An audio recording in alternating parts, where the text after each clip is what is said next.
السلام عليكم البنات، مساء النور. كنتمنى تكونوا بخير وعلى خير. كي دايرين؟ الحمد لله. اليوم وصفه جديده وفيديو جديد. هاد الوصفه كتعلق بتشوهات الحيوانات المنويه اللي كتكون عند الزوج وبالنسبه لضعف التبويض اللي عند الزوجه.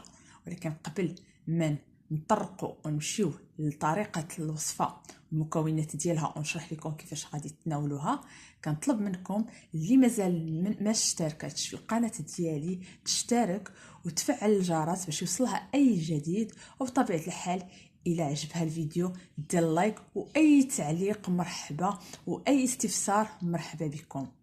على بركه الله. هذه الوصفه فيها مكونين. المكون الاول الحليب يكون مغلي يعني سخون، والمكون الثاني هو القرنفل ولكن الكميه مضبوطه، هي 3 د الحبات من القرنفل.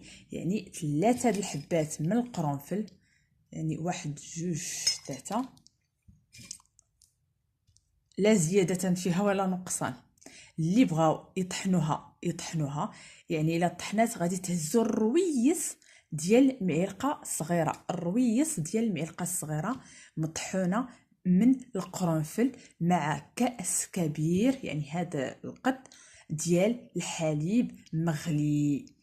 اش كنديروا له الطريقه بالنسبه لاش هاد الوصفه كما قلت لكم كتخص الزوجين بزوج، انه الزوج اللي عنده تشوهات في الحيوانات المنويه هاد الوصفه رائعه، يعني كتحد من تشوهات الحيوانات المنويه وكتكثر الحيوانات المنويه، زياده في الحيوانات المنويه وتحسن في الحركه. المده اللي غادي ياخذها الزوج انه ملي غادي يغلي الحليب غادي يدير فيه 3 تاع حبيبات او مسامر ديال القرنفل، اما هكا ولا مطحونين، يعني راس معلقه صغيره. كنحركوه وكناخذ وكياخذوا الزوج على الريق. انا كنكرر، كياخذوا الزوج على الريق لمده في الصباح، وكينتظر ساعه عاد يفطر، لمده 14 يوم الى 15 يوم، لمده 14 يوم الى 15 يوم.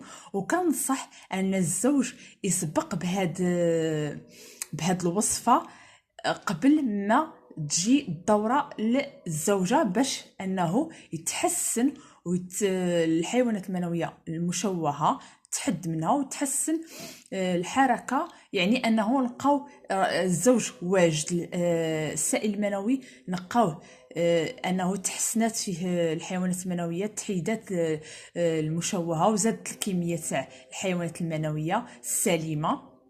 وبالنسبه للحركه حتى هي لضعف الحركه حتى هو. يعني داكشي علاش كنصح الرجال يسبقوا المراه 15 يوم. يعني هاد الوصفه ما يحبسهاش، يعني يوميا لمده 14 يوم حتى 15 يوم يسبق الزوجه، يعني قبل ما تجيهاش العاده الشهريه او الاباضه.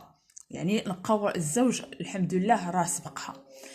بالنسبه للزوجه اللي عندها ضعف التبويض، هاد الوصفه رائعه، كتنشط المبايض زعما بواحد سميتو ما نقولش لكم تنشيط ممتاز وجيد للتبويض.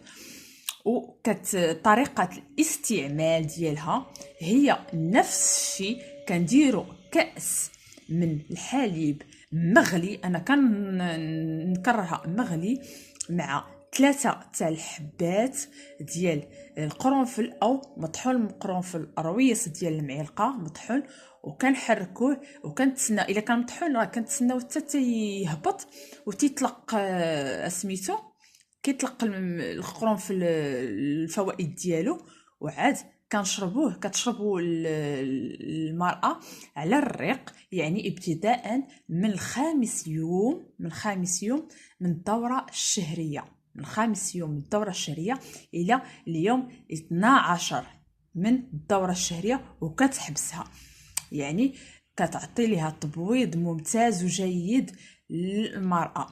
كذلك باش غادي نساعدوا المرأة في التبويض، في تنشيط التبويض اللي عندها ضعف في المبايض وفي التبويض وعندها حجم البويضات صغيرة، كان نزيدوا مع هذه الوصفة الأناناس و إلا لقات متوفر العنب الأحمر أو عصير العنب اللي في العلب ولكن مع الماء بدون مواد محافظة، كناخدو الزبيب الأسود، يعني في بلاصة سميتو الأحمر أو الأسود، حتى هو جيد وممتاز لتكبير حجم البويضة. هاد الشي كلشي عندك. التمر حتى هو ممتاز مع حب الرشاد. السالمية وبردة الدوش كنديرهم على شكل كنغليوهم، يعني ماشي كنغليوهم، يعني كنغليو الماء، كأس الماء كنحطو فيه شي 2-3 العريشات ديال وريقات ديال السالمية مع بردة الدوش، وكنخليوهم حتى تيترقدوا، ولكن يطلقوا الفوائد تاعهم، يعني كنبقاو لمده 5 دقائق كنبقاو الماء تغير اللون تاعو، طلقوا هذوك الوريقات ديال السالميه وبرده الدوش، ولكن بشرط ما كنغليوش، يعني كنغليو غير الماء وكنصبوه كما غادي كنديروا اللويزه، وكنصبوه على السالميه وبرده الدوش وكنغطيوه لمده 5 دقائق حتى تطلق، بشرط انه يتغطى لان فيهم الزيوت الطياره، اي الفوائد تاعها الا ما تغطاتش كلشي كتمشي لينا عبر الهواء. هادو هما الوصفه تاع اليوم لتنشيط المبايض عند الزوجه وعلاج تشوهات الحيوانات المنوية. وبالنسبة للزوج رائع اللي عنده العجز أو الضعف الجنسي، رائعة هاد الوصفة تاع الحليب مع القرنفل، يداوم عليها لمدة 14 يوم ل 15 يوم وغادي يلقاو النتيجة اللي ترضيهم إن شاء الله. وكنتمنى أن هذا الفيديو إن عجبكم، وأي تعليق خليوه ليا في تحت الفيديو، اي سؤال اي استفسار. معكم الممرضه متعدده الاختصاصات في قناه وصفات قمر ام بكر. الى اللقاء في وصفه جديده ان شاء الله.